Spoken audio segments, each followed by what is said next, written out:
Boa noite, pessoal. Está um pouco de frio aí. Trouxe um assunto quente. Um assunto um pouco peculiar. Não se ouve muito falar desse tema, mas acho que vocês comigo vão perceber, eu também, que é um tema muito intrincado dentro da gente há bastante tempo. Espero que as reflexões possam trazer um pouco também de reflexão para vocês diante das dificuldades da vida, das situações do cotidiano que a gente vive. Vamos lá? Herculano Pires foi um dos maiores escritores espíritas e vale a pena ler. A régua, a caneta dele sempre foi muito poderosa, cheia de grandes reflexões e de grandes colocações para o espiritismo, para o movimento espírita. Olha o que ele traz no livro Centro Espírita. Se os espíritas soubessem o que é o Centro Espírita, quais são realmente a sua função e a sua significação, o Espiritismo seria hoje o mais importante movimento cultural e espiritual da Terra. Parece presunçoso, não é? Mas não é. Tenho pesquisado nos últimos tempos muitos movimentos religiosos de pessoas fora do meio espírita. E pasmem, a grandíssima maioria carrega todos os conceitos kardecianos. Nas suas crenças pessoais, elas carregam o conhecimento espírita. Olha que coisa interessante. Se nós realmente nos apropriássemos das coisas que o Espiritismo trouxe pela caneta de Allan Kardec, talvez nós teríamos feito muito melhor a tarefa de trazer Jesus de volta. Mas vamos por partes. O Espiritismo, à sua época, foi revolucionário. Dentre as coisas que trouxe o Espiritismo, estava de que todos os seres são iguais. À época, 1857, ainda existia a escravidão em toda parte. Mais adiante, dentro do próprio Espiritismo, um espírito numa comunicação muito interessante, que havia sido uma rainha de França, vai dizer que o maior tormento para ela era ver que subalternos a ela estavam colocados em posição superior no mundo espiritual. Aquela época, imagine você saber dessas coisas tendo escravos na sua casa. Foi revolucionário para a mulher não podia votar. A religião oficial dizia que a mulher não tem alma. A mulher não tem alma. Era comparada quase que a um animal. E o Espiritismo veio dizer que não, que a mulher é tal qual o homem, e que numa vida você está homem e noutra você está mulher.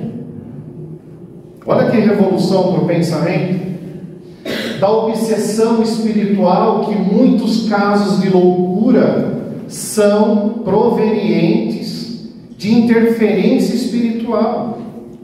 À época ainda, a loucura era tratada como saúde pública.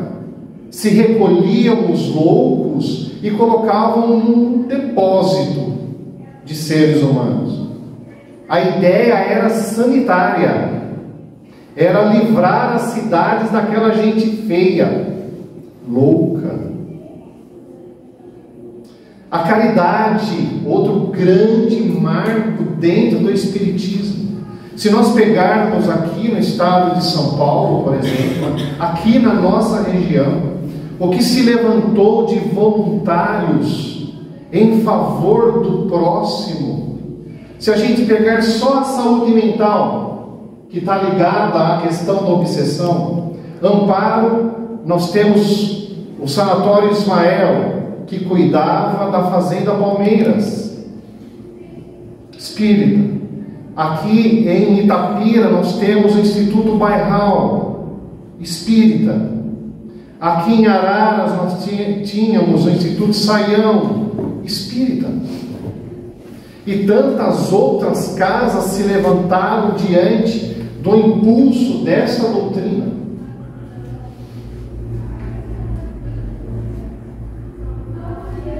Como eu disse, o início do Espiritismo a gente pode colocar na publicação do Livro dos Espíritos, que foi a primeira obra de Kardec, conceitual, e foi nesse dia aqui, dia 18 de abril, agora no Brasil, é dia do Espiritismo.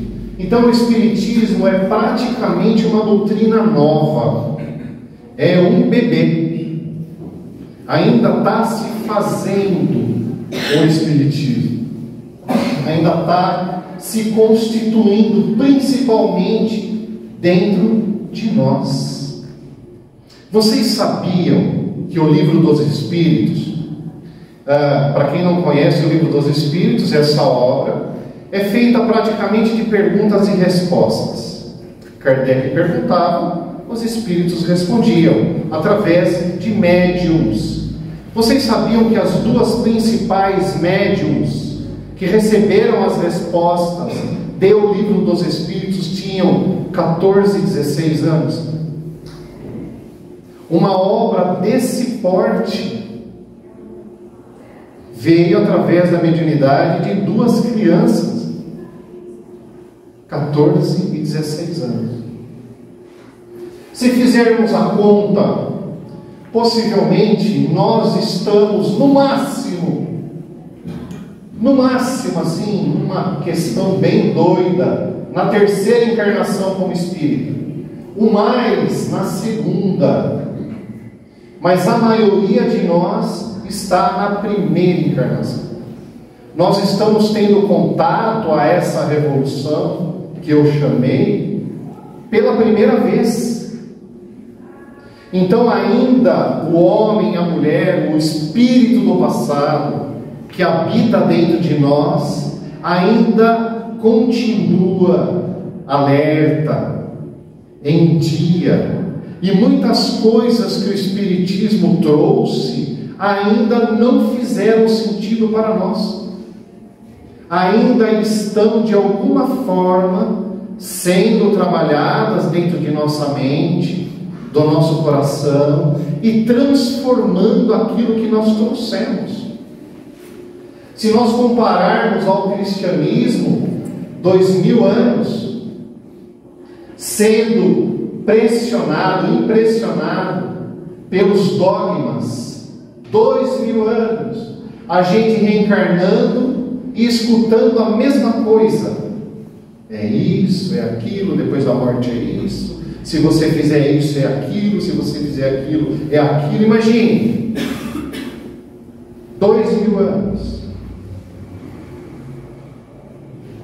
escutando, sendo doutrinado diante desses dogmas. Natural é que esses dogmas estejam muito mais impregnados dentro de nós do que o Espiritismo, os conceitos espíritas que nós estamos tendo pela primeira vez.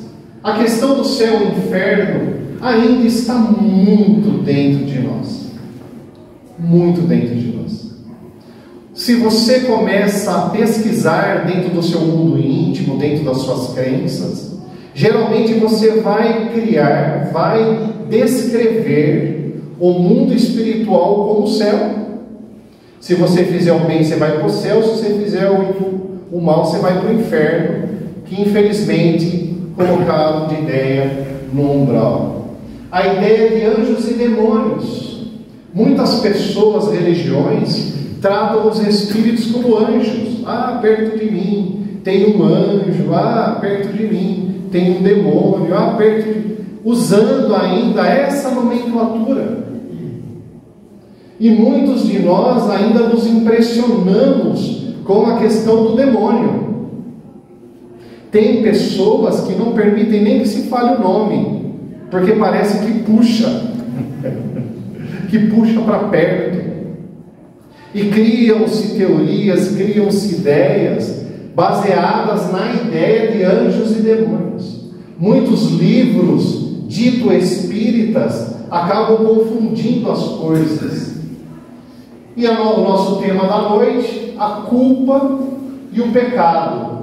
O pecado, principalmente o pecado original, que a gente vai descrever um pouco mais para frente. Vocês conseguem, olhando para si mesmos, perceberem se algum dessas ideias ainda perdura dentro de você? Vocês conseguem olhar ainda com medo da punição divina, você ainda cometendo um pecado, você se torturando, você se culpando, como se essa fosse a única vida, então você não vai ter outra chance, ou não? O Deus punitivo ainda persiste muito em nossa mente, que é o Deus de Moisés, o Deus que está descrito no Velho Testamento. É um Deus extremamente colérico, nervoso, punitivo, que pune, que castiga. E me parece que muitos espíritas assumiram esse Deus abraçando o espiritismo. O Deus de Moisés não faz o menor sentido dentro do espiritismo. E talvez essa seja a maior, ou uma das maiores revoluções que a gente pode fazer no nosso entendimento, se a gente assumir o Deus cristão, o Deus dito, descrito por Jesus, que é um Deus amoroso. Muitos conceitos de Kardec ficaram distorcidos em casas espíritas e também por espíritas, por aqueles dogmas adquiridos. Se nós estamos em primeira encarnação como espíritas, natural é que a gente traga todas aquelas questões. E muitos espíritas, por incrível que pareça, foram religiosos no passado. Então acabam trazendo ainda mais esses conceitos arraigados dentro de si. Por exemplo, Kardec trouxe uma lei de causa e efeito, e muitas pessoas chamam de karma. Karma é um conceito hindu, não tem nada a ver com o espiritismo. E tem fundamentos dentro do karma que não tem nada a ver com causa e efeito. Por exemplo, no hinduísmo, muitas pessoas adotam a questão do karma e dizem que não adianta você fazer nada, porque você não vai mudar o seu karma. Então, se você nasceu numa casta inferior, você terá que permanecer na casta inferior, porque você tem que passar por aquilo. Na causa e efeito, nada a ver com isso. A questão de terem confundido o umbral e o inferno, gente, aqui nessa casa, hoje, por exemplo, eu estava com a impressão de que aqui estavam reunidos todos os nossos familiares desencarnados, os nossos anjos de guarda, todas as pessoas que nos amam e estão no mundo espiritual. Imagine então cada um de nós recebendo afeto desses espíritos. Agora você imagina todos os espíritos aplicando afeto para cada um de nós, como fica o ambiente? Gente, no universo, o que rege é o amor. Os umbrais, onde estão espíritos que estão possivelmente sofrendo, são assistidos por espíritos crísticos. Imagine, o pior dos espíritos teve mãe, e a mãe jamais vai abandonar um filho, esteja ele onde estiver. Você imagina que o espírito que está no umbral está desprovido de amor? Não. Você vê mesmo a questão do André Luiz, que permaneceu um tempo no umbral. Assim que ele fez uma prece, o espírito apareceu, porque ele já estava lá esperando. Os umbrais têm anjos. Há um livro chamado O Abismo, de Ranieri, que ele descreve regiões muito de sofrimento. E ele fala da vida, da perspectiva de um anjo que mora lá, nessa região infernal. Então nada a ver, não tem nada a ver essa questão do umbral com o inferno. E o que a gente mais ouve é que nós reencarnamos para pagar a conta. Estou aqui para pagar, estou aqui para sofrer. Não é uma lamúria assim? Me parece um discurso de quem não gosta de ir para a escola. Porque a reencarnação é, antes de tudo, uma escola. E nada a ver que nós reencarnamos para pagar contas, ou que aqui seja um lugar de punição. Nada a ver. Pensa comigo, uma das coisas mais difíceis para o desenvolvimento de um espírito é você desenvolver empatia, é você ter a capacidade de sair de si e se colocar no lugar do outro. É uma das coisas mais difíceis de se adquirir. Então imagine se numa vida você mata alguém e você não tiver percebido o que você fez. Não é possível que para aprender o que é matar alguém, na outra vida você seja morto? Mas isso é para desenvolver em você a empatia, porque daí nunca mais você vai fazer aquilo, e isso corrige o seu rumo. Isso corrige o seu rumo. Mais para frente a gente desdobra mais isso. Eu queria lhes fazer uma pergunta bastante importante para a sequência. Quem criou o mal?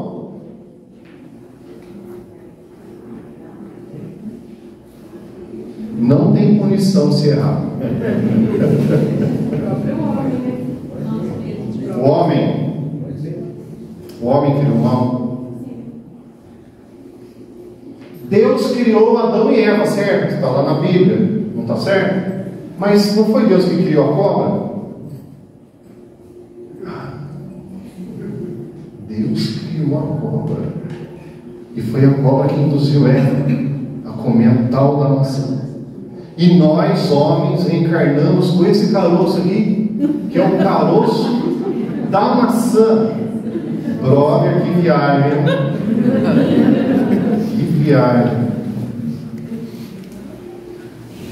E Deus criou a cobra, e a cobra induz Eva. Mas Deus não sabia a hora que Ele criou a cobra?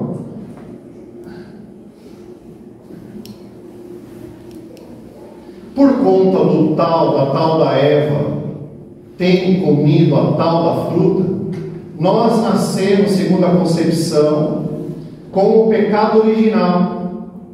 Você imagine, o seu tataravô roubou meia dúzia de galinha e você vai preso.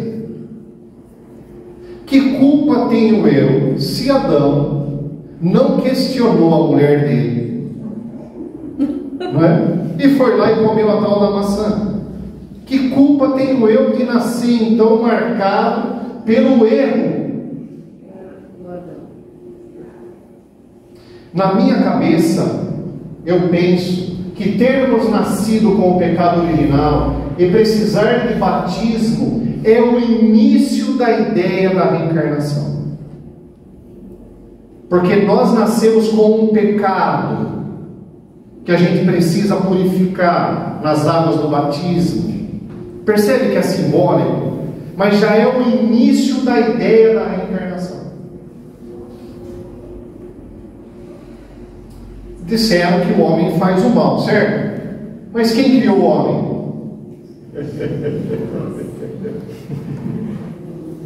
Talvez esse seja o grande lance, um dos grandes lances. Deus criou o mal. Não foi o homem que criou o mal. Deus criou o mal. É forte isso? Dividiram a divindade em bem e mal e fizeram um grande problema com o entendimento do divino. Na Índia não é assim.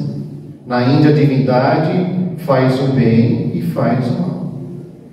Então não tem essa divisão. Santo Agostinho trabalhou bastante para criar essa divisão. Mas quem criou o homem também criou o mal. Mas o que é mal? O que é mal de verdade?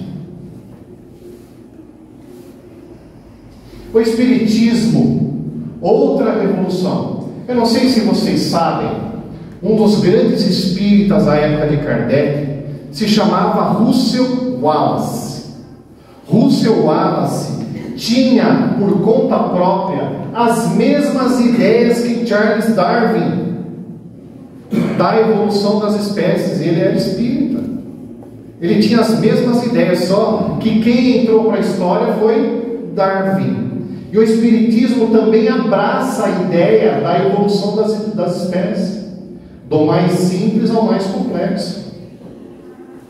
Tanto que é uma frase de Leon Denis: o espírito, princípio inteligente, né, dorme no mineral, sonha no vegetal, agita-se no animal e desperta no homem, e depois vai ser anjo.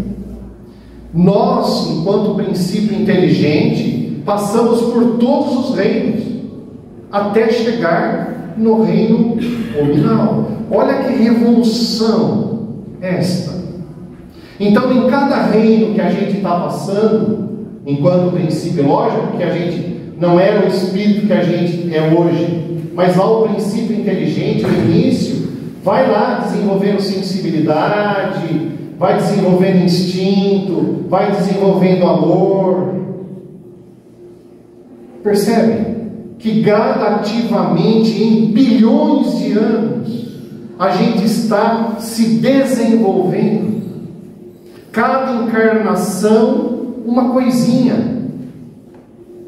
E, gente, às vezes a gente demora 3, 2 encarnações para desenvolver uma virtude.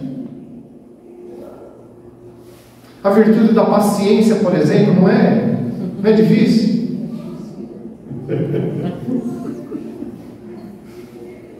Os espíritos disseram para Kardec que todos nós fomos criados simples e ignorantes, e a nossa evolução se dará do átomo ao anjo. Simples e ignorantes. Fomos criados assim. Gente, ninguém nasce com o manual do certo e do errado. Alguém nasceu aqui? O maior desenvolvimento da ciência humana se dá através do acerto e do erro. Você erra e acerta. E você vai desenvolvendo virtudes com o passar do tempo.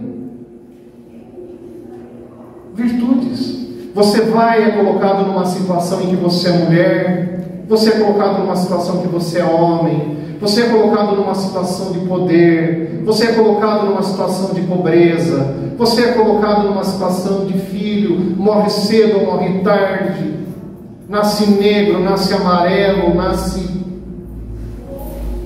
Em cada encarnação, você vai adquirindo uma virtude, ou pedaços dessa virtude. Vou pulei lá. Nós também não somos anjos caídos. Lembra de Lúcifer? Lúcifer, segundo a tradição religiosa, era um anjo que se rebelou com Deus. Então ele se transformou num ser demoníaco, trabalhando contra Deus. Nós não somos anjos caídos. Nós fomos criados simples e ignorantes. Nós não fomos criados com todo o saber. Isso, o saber está chegando encarnação a encarnação. E é por isso que o pecado, olha lá, deriva da palavra grega hamartia, significa errar o alvo, falha em atingir a marca, falha em alcançar a finalidade para a qual se foi criado. Pecado, errar o alvo.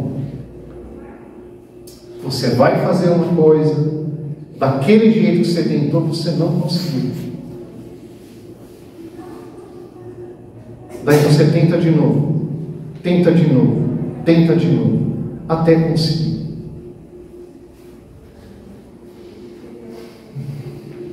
Na natureza, por exemplo, um animal, onde o princípio inteligente desenvolve um instinto, ele mata para se alimentar, luta pelo alimento, luta pela fêmea. A gente pode dizer que o leão que lá matou a zebra é um egoísta que quis comer tudo sozinho?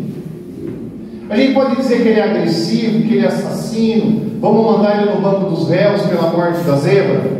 Não, né? Porque a gente sabe que o animal está seguindo o instinto. Então a gente não condena o animal porque ele segue o instinto. E nós? Vocês percebem onde eu quero chegar? Se o animal está desenvolvendo um instinto, ele comete determinadas coisas, porque está na fase dele de cometer determinadas coisas. E nós? Vocês conseguem imaginar no mundo espiritual, quando a gente erra o alvo, quando a gente comete um engano, vocês acham que eles nos condenam? Porque é o nosso melhor naquele momento. O que nós estamos fazendo hoje é o nosso melhor nesse momento. Tudo aquilo que a gente desenvolveu até agora está em nós hoje. Então, se nós estamos errando, é o nosso melhor nesse momento. E se a gente está fazendo o melhor, como a gente vai ser punido? Se a gente não sabia. Ou se a gente sabia, não aprendeu.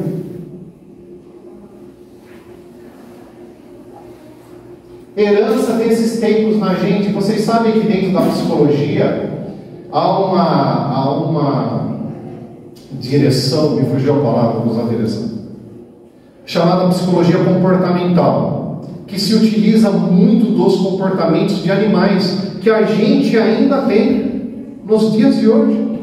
Nós ainda estamos muito próximos dos animais a nível de comportamento. Ainda hoje nós temos o medo dos animais, a raiva, a agressividade. Então, quando a gente erra, a gente comete um engano, vocês acham que o mundo espiritual superior já não sabia? Ah, mas você tem o livre-arbítrio, mas dentro da nossa evolução, Jesus sabia que iam negar, Jesus sabia que iam entregar, porque a natureza humana é muito frágil. Por isso ele diz lá do alto do Gólgota: Pai, perdoa-os, porque eles não sabem o que fazem. Olha que frase interessante, né? Aqui é a base da nossa reflexão com relação ao pecado. Como Deus poderia nos culpar por um processo que Ele mesmo programou em nós, sem ainda termos vivido todos os degraus da experiência, remetendo-nos aos infernos? Se Deus nos criou imperfeitos, como Ele pode punir com a imperfeição? Você ensina ou você dá uma condição para o seu filho fazer determinada coisa, ele faz, você manda aprender ele. Não é espírita a ideia da punição. Não é. Castigar a criança que não sabe falar. Fala inglês, não sei, pá na cara. Fala inglês, pá na cara. Mas eu não aprendi inglês. Como a gente vai exigir inglês se a criança não aprendeu? Bater nela não é uma injustiça, uma insanidade? E se a gente está nesse momento da nossa vida e ainda não sabe perdoar, ainda não sabe amar, ainda não sabe um monte de virtude, por que a gente vai ser punido? A gente bate em criança que não aprendeu? Não, ela não sabe. E gostaria de lhes trazer uma outra questão super importante. Imagine que um comandante de guerra deu uma ordem, ou ele mesmo matou 200 pessoas. Ok? Foi para o mundo espiritual. Talvez, vamos imaginar, sofrendo por conta das 200 mortes. Ele reencarna perfeito, bonito, tranquilo, inteligente, vai lá e descobre uma vacina, usa a inteligência e descobre uma vacina, salva 1000 pessoas. Ele vai ter que pagar pelas 200? Ele mandou matar 200, ou ele matou, só que ele salvou 1000. Então ele vai ter que sofrer? Olha que questão interessante. Nós reencarnamos aqui, e se a gente mudar, por que a gente vai precisar sofrer? Faz sentido para você, o seu filho comete um engano, quebra alguma coisa de alguém, ele chega para você, pai, mãe, olha, foi mal, acabei errando a mão, quebrei um negócio lá, puxa vida, não devia ter feito, fui lá, já restituí. Você vai bater nele? Adenauer Novaes, o escritor baiano, defende que o aprendizado e o ressarcimento liberta. Então, se você fez alguma coisa que não foi legal, mas você aprendeu e você refez, você não precisa sofrer. Essa é a diferença do karma para a lei de causa e efeito. Então nós nascemos aqui para sofrer, para pagar? Não. Nós não nascemos aqui para isso, não. Nós nascemos aqui para desenvolver virtudes. Está ficando claro? Tá? Mais ou menos?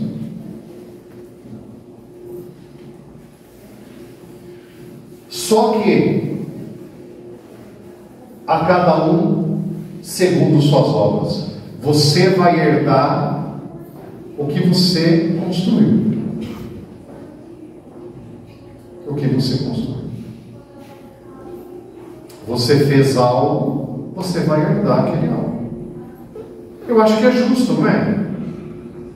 Porque daí você aprende e dá valor a determinada coisa que você tem, que você não tem. Senão a gente não consegue desenvolver. Senão a gente vira filho mimado. Não é?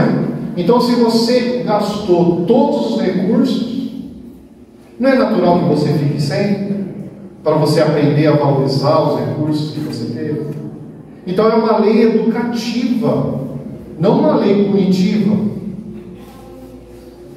A lei do castigo não é espírita. Então não podemos culpar Deus pelos atos que praticamos, pois Ele nos deu livre-arbítrio, nem tampouco Ele nos culpar por estarmos vivenciando os processos criados por Ele, usando as ferramentas com que Ele mesmo nos equipou. Pois é. Estou criando um monte de gente rebelde? Vou lhes dar a grande dica da noite. Os bons espíritos jamais te abandonam, mesmo que você tenha errado gravemente, se eles perceberem que você está se esforçando. Isso fez Kardec colocar na ideia do verdadeiro espírita, que é aquele que faz mais esforço por se melhorar. Então, um bandido que deixou de ser bandido e está se esforçando por melhorar, pode ser melhor espírita que um santo, que nada está melhorando nessa vida. Percebe? Então, não necessariamente você vai ter que passar por um sofrimento. Ah, mas eu não sei o que em outra vida. Cara, aproveita essa. A grande chance é essa. Natural será, pela lei das coisas, que tenhamos reações às ações que tivermos como processo de educação. Mas à medida que a gente aprende, que a gente ressarce, a gente não precisa mais passar por aquilo. A culpa. Então, por que o espírita tem culpa, hein? Não deveria ter. Ele tem culpa se ele guarda a ideia de perfeição. Kardec dizia que a culpa é um sentimento importante para a nossa evolução, desde que seja para a gente refazer as coisas, não para a gente se punir e permanecer estacionado. Eu, como terapeuta, às vezes percebo em espíritas, o espírita guarda a ideia de que se ele sofrer, a dívida tu paga, né? Muitos. Então eu fiz um negócio ruim. Se eu passar por um sofrimento, significa que eu tô quites. E eu percebo muitos espíritas fazem alguma coisa errada e ficam esperando a desgraça acontecer para pagar aquilo que fez. Porque daí está quites, aí pode seguir adiante. Jesus diz que Deus é misericórdia, não punição. Não fique esperando o mal acontecer. E muitas vezes, alguns espíritos provocam o mal para se verem livres da culpa de terem feito algo errado. Não, faço bem. O que dizia Jesus? O amor encobre a multidão de erros, de pecados. Não foi o que ele disse? O amor encobre a multidão dos pecados. Então, quando eu aprender a amar, eu vou precisar sofrer pelos erros do passado? Não. Não foi o que Jesus disse. Vejo muitas pessoas carregarem uma ideia de culpa, mas que não pertence a essa vida. Reencarnaram com lembranças vagas de terem sido umas pestes em outra vida e reencarnam com a culpa, esperando a desgraça acontecer para poder quitar. Faça o bem, o amor encobre a multidão dos erros, como disse Jesus. Troquem a palavra pecado por erro. No século IV, São Gregório Magno e São João Cassiano definiram os pecados em 7, chamando-os de pecados capitais. Eu fiz questão de trazer, mas não vai dar muito tempo, a não ser que vocês possam ficar até umas 10 horas. Faço questão de falar, parece que eu estava lá criando, lá no cantinho, a mosquinha, criando esses 7 pecados capitais. Tipo assim, Gente, vamos fazer o seguinte: vamos pegar coisas humanas que todo mundo tem. A gente chama isso de transgressão, de pecado, e que vai para o inferno, e passando pela gente, a gente tem a capacidade de livrar a pessoa. Olha que ideia de poder, né?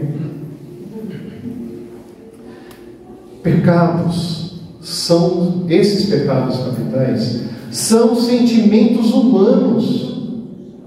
Todos temos. E são inícios de virtude. Lembra da ideia? Cada encarnação a gente está desenvolvendo. Então, no começo, a virtude apresenta cascuda, espinhenta, mas depois a gente vai dilapidando, vai ficando polida, brilhante. Quer ver? Soberba. Definição dicionário: manifestação ridícula e arrogante de um orgulho, às vezes ilegítimo, altivez, arrogância, sobrançaria. Na verdade, o grande pecado seria o orgulho, né? Vocês já repararam que a pessoa orgulhosa é aquela pessoa que sempre tem que dar com a razão? Ela nunca está errada. Ela nunca pode errar. Olha a minha ideia. Eu acredito que seja uma pessoa com muita baixa estima e que carrega consigo um grande complexo de inferioridade. Por que alguém tem que estar sempre certo a todo tempo? Tenta convencer por não estar convencido de algo. Se alguém quer te convencer muito sobre uma coisa, e essa coisa é que ele é perfeito, é porque ele está convencido que ele é. Senão não precisava te convencer. Cá entre nós, quem está certo o tempo todo? Por que uma pessoa tem que provar que ela está certa o tempo todo? Porque ela tem boa estima? Junto ao orgulhoso caminha um ego extremamente rebaixado, extremamente rastejando de complexo de inferioridade. A pessoa que é humilde é a pessoa que aceita os erros. O orgulhoso não aceita os erros, ele sempre está certo. Então, antes de ser para mim um pecado, é o quê?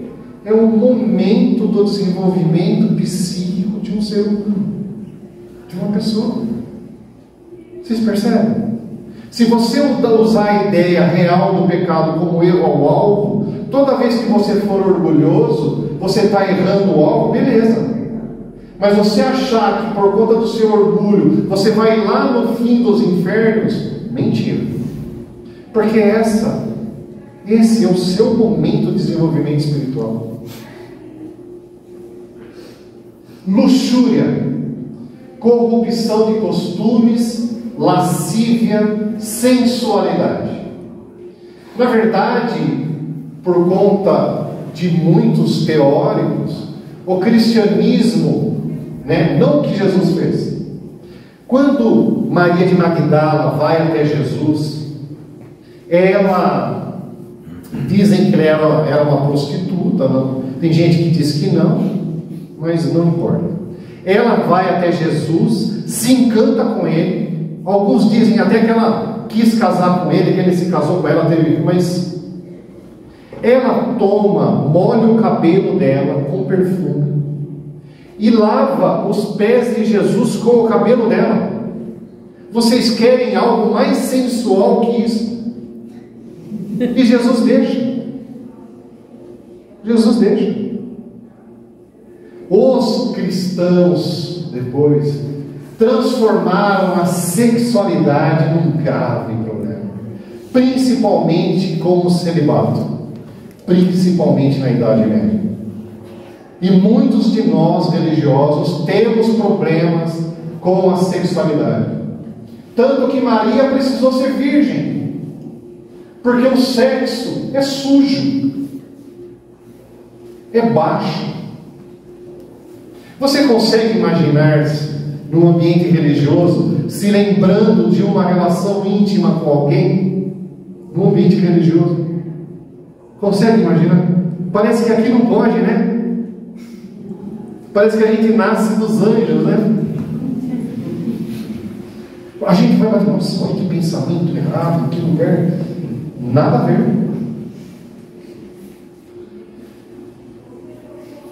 Santo Agostinho chamou a mulher de portão diabólico. Dizia que a raça humana deveria ter se reproduzido sem a participação da mulher. O intercâmbio sexual só era permitido com o objetivo de procriação. Se as pessoas, mesmo casadas, sentissem prazer no ato, cometiam pecado. A sexualidade ela foi ruim, né? São Jerônimo: esposos convidados a honrar sua esposa, abstendo-se do intercâmbio sexual com elas, pois esse era um insulto. Então nós pegamos a sexualidade e colocamos como pecado. Percebe? Que nós matamos uma das coisas mais importantes da humanidade. Tanto que Freud compôs toda a sua teoria só em cima da sexualidade. Olha que força eles quebraram na gente. Nós, né, talvez. A ira, cólera, raiva contra alguém, indignação, desejo de vingança, não é uma reação natural àquilo que nos coloca em perigo? Defender a família, a honra, a integridade física e emocional? É preciso a ira para a gente mudar uma situação que está errada. Quando Jesus expulsou os vendilhões do templo, você acha que ele foi dando: ô pessoal, vamos sair, não pode. Cara, Jesus expulsou. Ele está virado. Mano, a ira é algo muito importante dentro da gente. E se nós excluirmos ela do nosso comportamento, a gente não fica tudo vaquinha de presépio? É mais fácil de controlar, não é? A gula, nossa, eu ia pular esse, mas ia dar muito na cara, né? Excesso na comida e bebida, predileção por boas iguarias, gulodice. Coloquei biquininho disfarçado.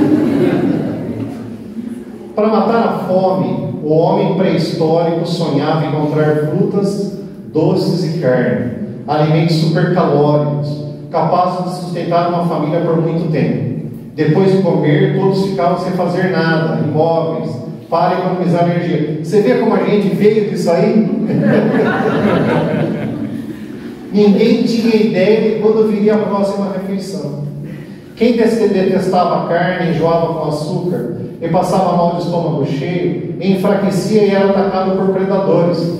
Já os amantes de carne gordas e doces, dotados de organismos capazes de acumular calorias sob a forma de gordura, resistiram melhor e deixaram mais descendentes. Lembra de Darwin? Por isso, quando sentimos fome, desabe em nossos ombros o peso de 5 milhões de anos da espécie humana, lutando pela vida na Terra. Diante da picanha gordurosa do prato de salada, nossos genes bagam pela carne e desprezam ela. Vocês gostaram da minha?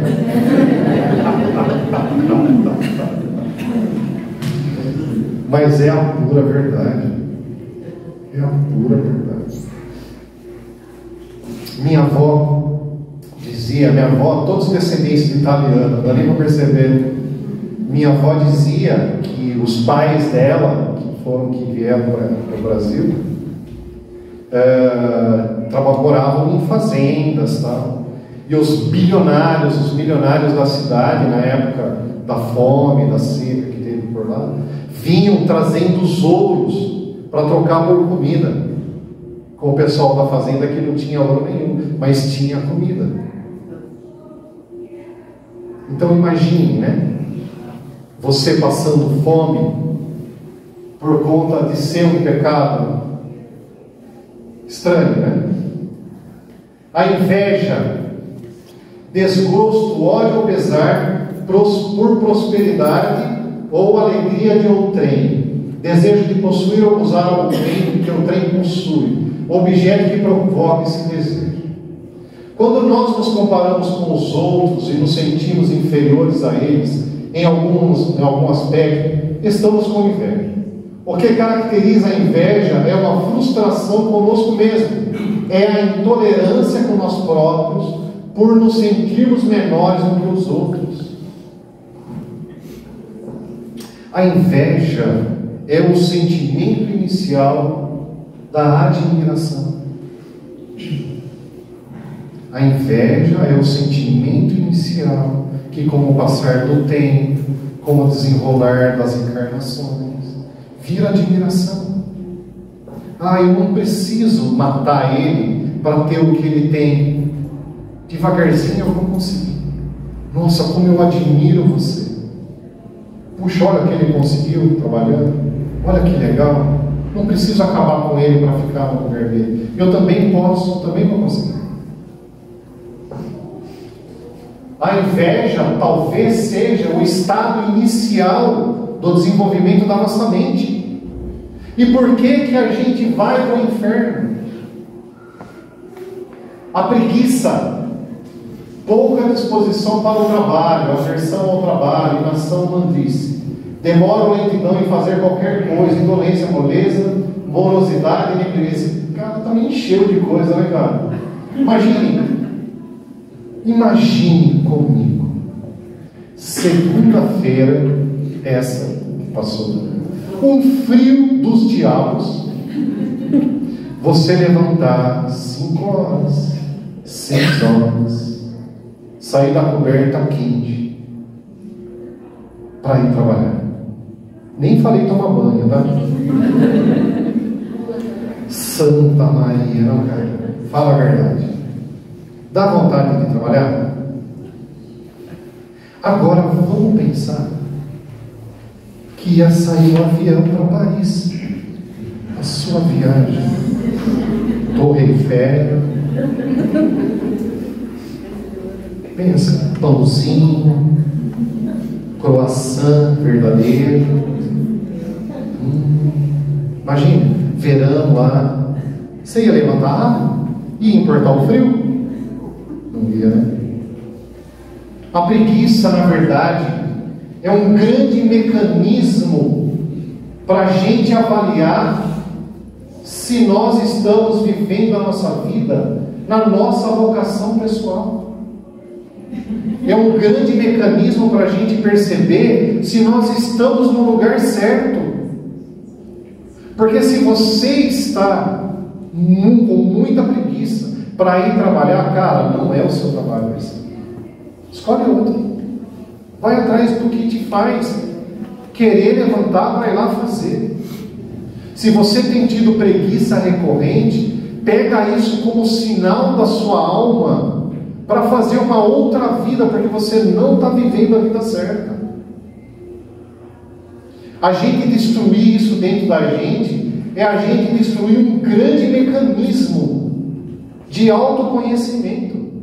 Se você está muito preguiçoso, cara, repensa a sua vida, porque você não está vivendo do jeito certo, com aquilo que você trouxe dentro de você. Porque quando você está afim de uma coisa, você não tem preguiça.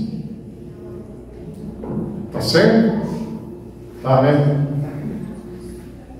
Avareza, apego demasiado e sórdido ao dinheiro, desejo imoderado de adquirir e acumular riquezas, mesquinhez, sovinice, ciúme.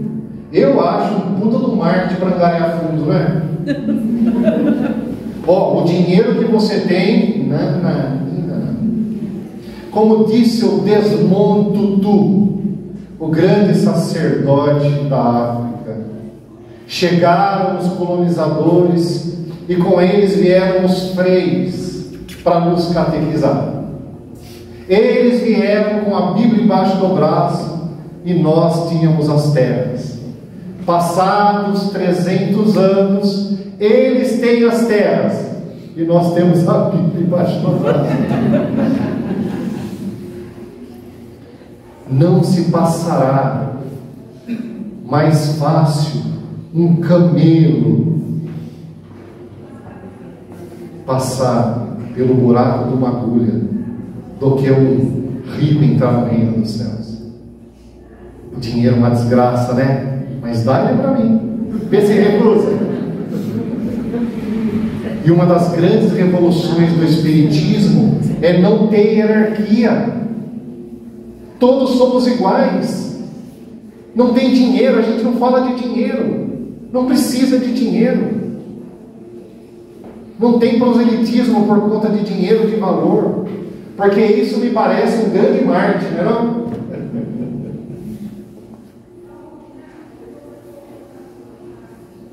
Os pecados então são erros ao alvo, geralmente por ignorância.